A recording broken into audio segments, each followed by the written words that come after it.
I had the opportunity some years ago to work in a youth treatment center with underprivileged and troubled youth. One night on our unit, in a redirect session with one of the clients, I heard her tell another worker on the unit how she was frustrated. She had been trying to work her program, trying to reach her goals, and yet she felt like her problems just were not disappearing. I waited to hear what magical advice or miracle advice my colleague would give her to help her make her problems disappear, in hopes that hers would go away and that I could apply that magic to my own life to make my own problems disappear. He told her a story of a man who came out of his house one day to a big boulder blocking the way. He was very upset because it made it hard for him to enter and exit his home. It blocked the sunlight from coming in as well. He prayed to God and asked God to move the boulder. God told him to go out and push against the boulder every day for an hour. After a year of pushing against the boulder, he noticed the boulder had not moved 1 inch. He went back and took to God and said, "You told me to push against this boulder every day for an hour, and I did, and now a whole year later, the boulder has not moved. Why would you tell me to push against a boulder you knew was immovable?" God said, "Yes, the boulder may not have moved, but you are so much stronger." Sometimes in life, we may not be able to rid ourselves of our problems, and sometimes we just need somebody to tell us to stand up to our problems, push against them, and become stronger. Sometimes we don't need our problems to go away. We just need an advocate. I was asked to share my thoughts today on finding strength in advocacy. For me, finding strength in advocacy is a two-part journey. The first part involves us finding strength in the blessings of being protected by the advocacy of somebody else advocating on our behalf. We were all advocated for at one time or another. Everyone has a story or 10 about being the recipient of someone else's advocating. It may have been your parents, it may have been your siblings. For me, it was my parents advocating against my siblings for me to get my way, and if I ever got in trouble, my siblings advocating against my parents to not punish me. Back then they called it love. Today they call me spoiled. It may have been your teachers who you remember advocating on your behalf, a mentor in college, or a sports coach. My earliest belief of an advocate on my behalf is my Savior, Jesus Christ. I find strength in His advocating for me and dying on the cross to overcome my sins. The knowledge of what He sacrificed and endured fuels me to overcome sometimes painful and hopeless situations. Understanding the infinite love of Christ has, for me, ensured feelings of support and combat feelings of inadequacy, loneliness, and most especially guilt.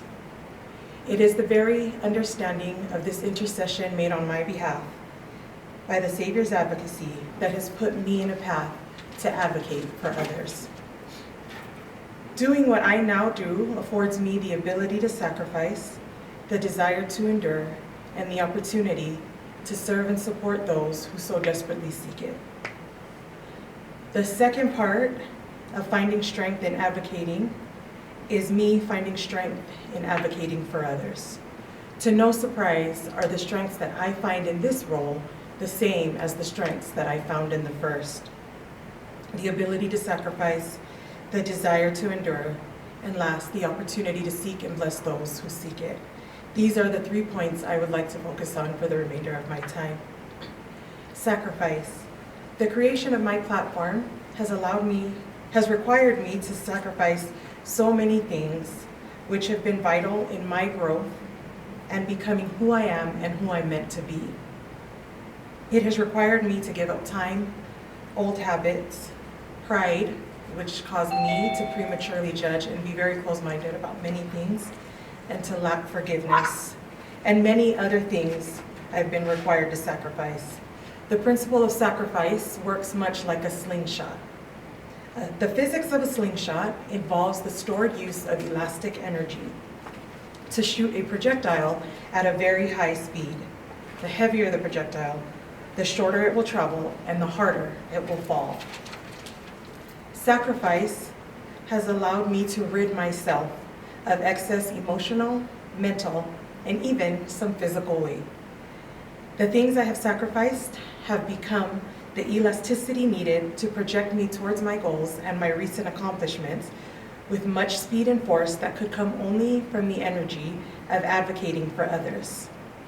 We often look at sacrifice and see only what we have to give up, and immediately feel like it's not worth it or it's too much. However, every sacrifice, when executed with pure intentions and coupled with trust and patience, always returns to you tenfold what you initially gave up. Endurance. A few years ago, I moved from Florida back to Utah. Car shipping prices seemed unreasonable, so I did the next best thing.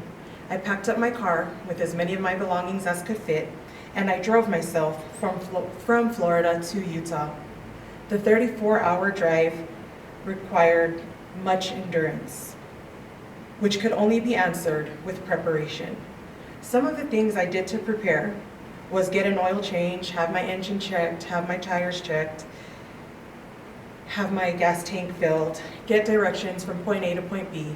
I even received a priesthood blessing for added comfort and protection.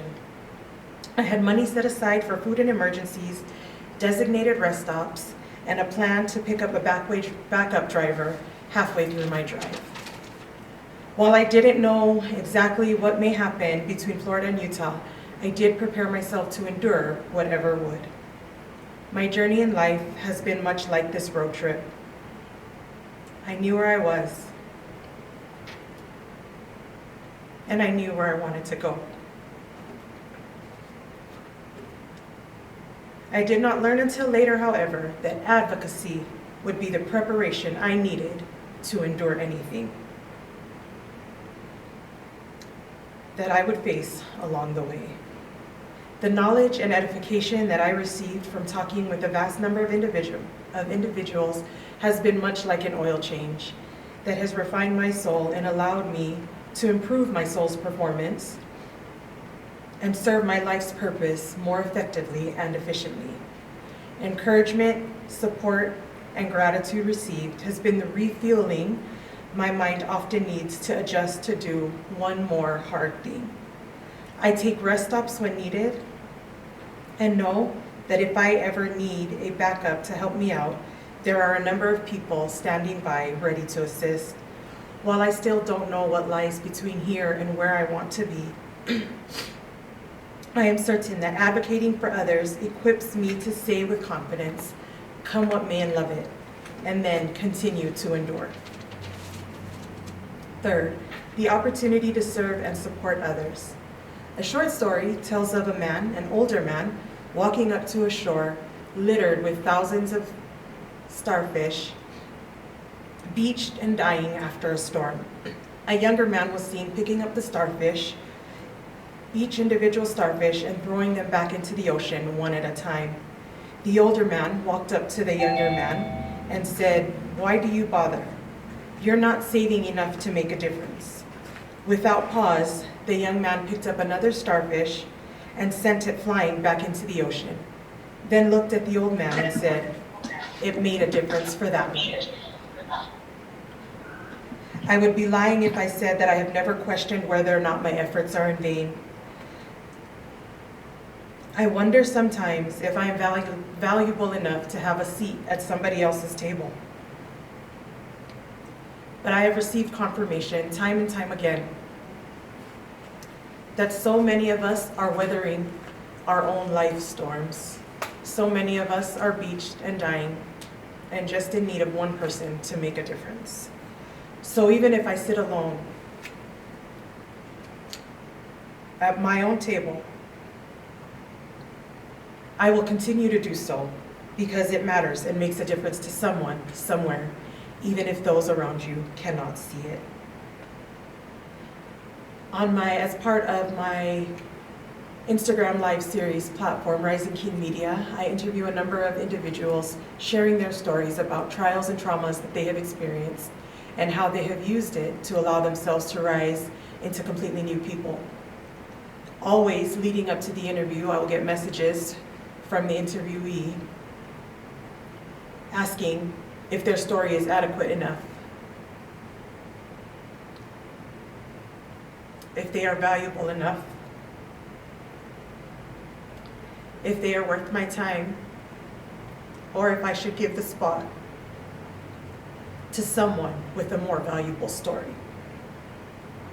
My favorite part is after the interview the next day, when the comments can be read and the feedback can be given, and then I get new messages from the same individual, but almost a whole new person, with confidence and gratitude about how many people have reached out to them for sharing their story, how many people have thanked them, how many people needed to hear exactly what it is they said, whether or not they themselves believed it was of value or of worth. They're almost a completely different person. The doubt and insecurity is placed with hopeful faith, with reassurance, and with excitement, looking forward to a much brighter future than the hurtful past that they came from, all because they shared their story of endurance. It made a difference. Sometimes the difference clears the shore. Other times, the only one it matters to is just myself. Whatever the case may be, the difference made is always a life saved.